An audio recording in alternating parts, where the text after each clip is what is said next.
Welcome back to the Think, See, Listen channel, where I give it to you raw, uncut, and uncensored, unedited, and unprofessional. All for the glory of the Father, and the Son, and the Holy Spirit. We're going to continue our series. This is part 5 of Wounded by Love by Saint Porphyrios, the life and wisdom of Saint Porphyrios. It's getting really good. It's getting to the miraculous parts. And the gifts of God are being done and being,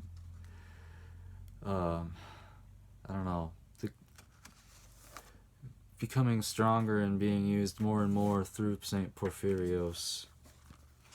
Now, the video cut off in the middle of a really good story, so I'm going to start this story from the beginning. What God's love and providence does. The years after the war were very difficult and people struggled hard to make a living. As I've told you, I was in the polyclinic at the time. I remember many incidents from those years. Listen and I'll tell you about one. Effie was 17 years old and used to spend the summer with her parents and her brother at Boyati. They had a vegetable garden and they used to sell the produce. One evening, Effie's mother sent her down to a shop close by to buy some paraffin oil for the lamp. At that time, remember, they didn't have electricity. On her way back to the house, Effie met a boy who was in her class at school. They exchanged a few words about their lessons. The place where they had stopped to speak was behind a parked lorry. At the time, Effie's brother passed by and saw them speaking. He misconstrued the situation because he thought their conversation wasn't so innocent, and he told their mother, "Effie has shamed us," he said. She was speaking to a boy on the street. When Effie arrived home, her mother scolded her angrily and beat her.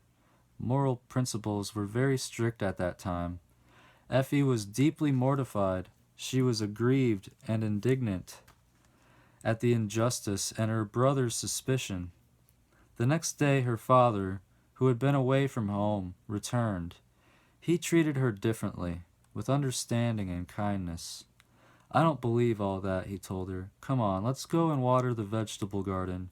You watch, and when you see that one section has been watered, tell me, and I'll turn the water into the furrow down the next section." So that's what they did.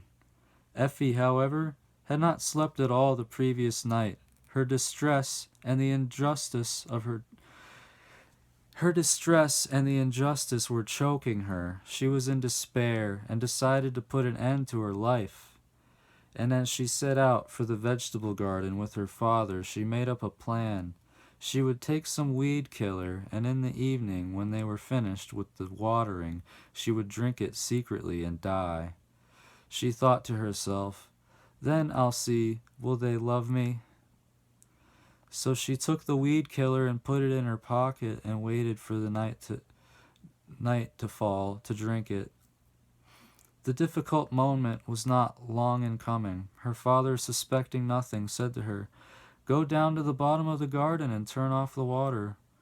She went quickly. She was out of sight. There was no one near her. Her father was a good many yards away. Trembling, she put her hand into her pocket. At that precise moment, she heard footsteps before she could move at an unknown...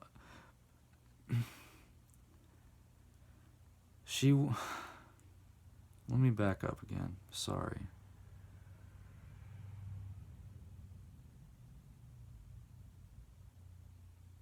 So she took the weed killer and put it in her pocket and waited for the night to fall to drink it. The difficult moment was not long in coming. Her father, suspecting nothing, said to her, "Go down to the bottom of the garden and turn off the water." She went quickly. She was out of sight. There was no one near her. Her father was a good many yards away. Trembling, she put her hand into her pocket. At that precise moment, she heard footsteps Before she could move, an unknown priest suddenly appeared before her. He greeted her and said, "Dear Effie, you know how wonderful paradise is. Light, joy, and delight. Christ is all light, and he scatters joy and delight on everyone. He is waiting for us in the next life to give us the gift of paradise. But there is also hell, which is all darkness, sadness, distress, anxiety, and depression. If you swallow what you've got in your pocket, you'll go to hell. So throw it away at once, so that we don't lose the beauty of paradise."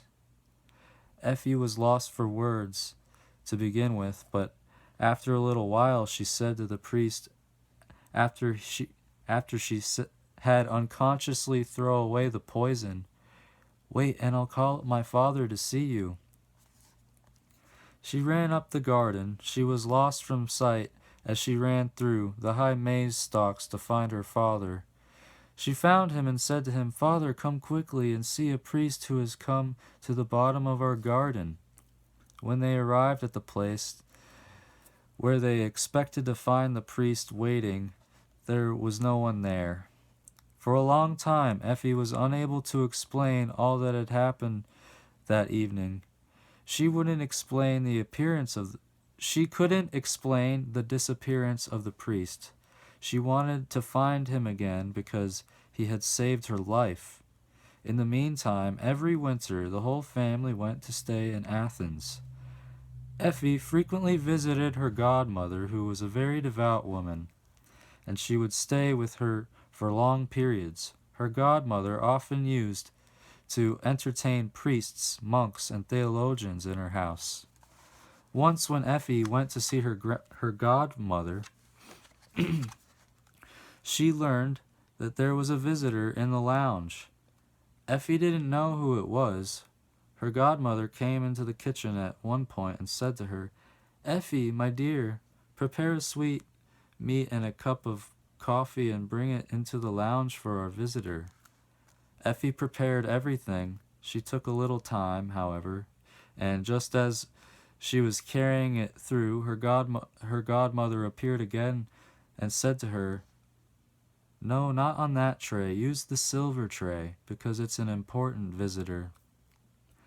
Effie returned to the kitchen, changed the tray, and carried it into the lounge. But what did she see? The tray nearly dropped from her hands.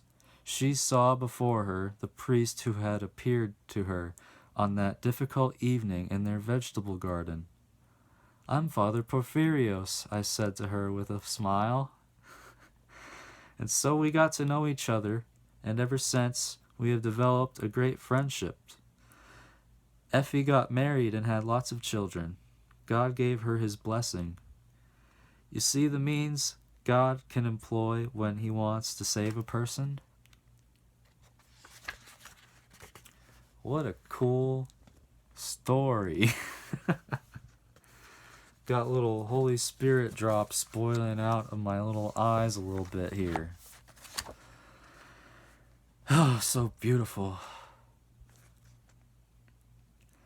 Saint Nicholas Calicia, 1955 to 1979. I hope this is blessing to you, y'all, because this is just such an inspiring blessing, impartation of wisdom and gifts. I pray it's a blessing to whoever's watching this series. Saint Nicholas Calicia, 1955 to 1979. Some great pain, some problem led them to set out on the rough track leading to St. Nicholas. We lived for more than 20 years in that deserted area. God fulfilled my desire to work in a hospital. I spent 33 years at the polyclinic, but I cherished within me another deep desire, to find a site and build a monastery. After some searching, I found St. Nicholas at Calicia. It was a dependency of the holy monastery of Pendeli. One day, I went there by the grace of God. The church appeared from far off. When I arrived, I went in. It was a place of prayer.